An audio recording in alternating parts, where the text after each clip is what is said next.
देखिए मैं ना मैं कोई सफाई नहीं दूंगी। मैं नहीं बताऊंगी कि मैंने किस इरादे से बोला, लेकिन मैं जानती हूँ ना कि मैं गलत हूँ। सीरियल मन्नत हर खुशी पाने की में आया शॉकिंग ट्विस्ट वाला ड्रामा।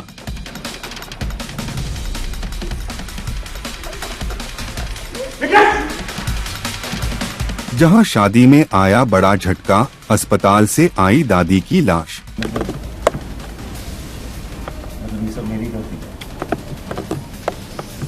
वही धैर्य का आरोप, दादी को विशाखा ने मारा। इनको ये सबूत नहीं हमारा। तो क्या बकवास कर रहा है? मैं तो कब से यही बंद यहाँ से कहीं गई नहीं हूँ। पूछ रहे किसी से भी। आपको आपकी सास के कत्ल के जुर्म और मेरी दादी के कत्ल के जुर्म गिरफ्तार कर मैं देखता हूँ।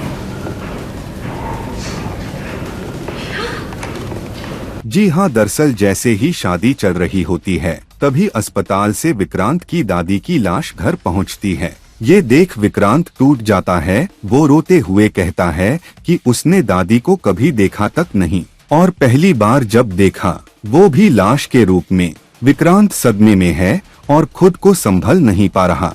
और अमन, तेरा मन्नत जी पर भरोसा, तेरा मन्नत जी पर प्यार भी किसी का मोहताज नहीं होना चाहिए, किसी सबूत का मोहताज नहीं होना चाहिए। तू समझ रहा है? तू अपने दिल से पूछ, तुझे क्या लग रहा है? तू एक बार सुन मेरी बात, एक बार देख, तू अपने दिल से पूछ। तुझे लगता है तुझे धोखा दे सकती है?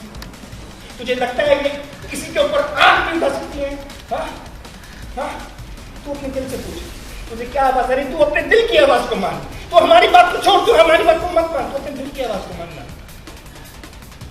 इसी बीच धैर्य सीधे विशाखा पर आरोप लगा देता है कि दादी की मौत के पीछे तुम्हारा हाथ है। अपने स्वार्थ के लिए तुमने दादी को मार दिया, अब जेल जाना ही पड़ेगा। आपको आपकी सास के कत्ल के जुर्म और मेरी दादी के कत्ल के जुर्म गिरफ्तार कर मैं देखता हूँ।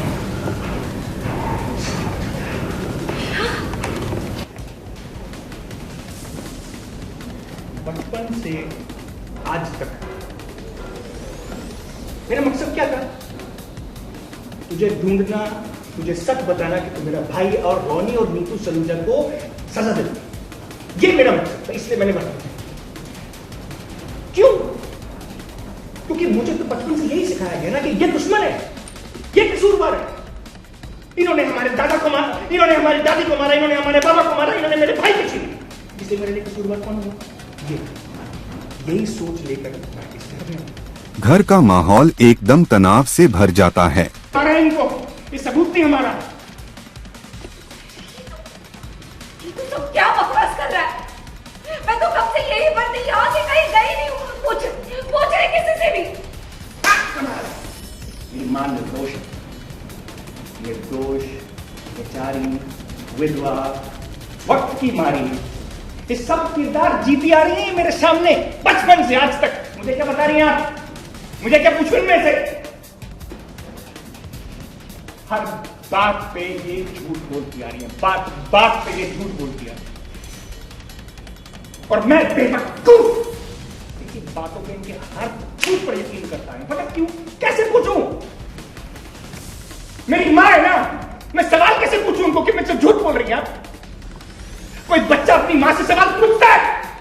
वही कहानी में आता है ट्विस्ट, जहां मन्नत विक्रांत को शांत कराने की कोशिश करती है, लेकिन गुस्से और सदमे से भरा विक्रांत नहीं मानता।